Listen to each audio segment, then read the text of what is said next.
रामागुंडम में हैदरा की तर्ज पर इंहदामी कार्रवाई अंजाम दी गई।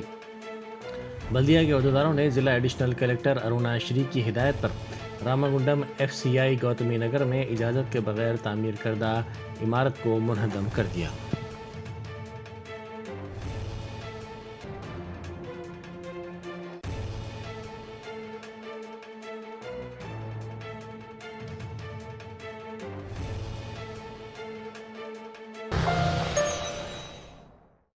Germanton super speciality hospital national award winner doctor Mir Jawad Zar Khan, German trained senior orthopaedic surgeon and director, माहिर डॉक्टर्स डॉक्टर वासिफ आजम और doctor Bharavi Chunduri, senior cardiologist और दीगर डॉक्टर्स नुमाया खिदमत अंजाम दे रहे हैं। Robotic surgery, advance cath lab, MRI, operation theatre, ICU, 2D ultrasound जैसी सहूलियात से आरास्ता कॉर्पोरेट लेवल हॉस्पिटल। वाजबी फीस में हर मर्ज से शिफायाबी के लिए Germanton super speciality hospital, Attapur.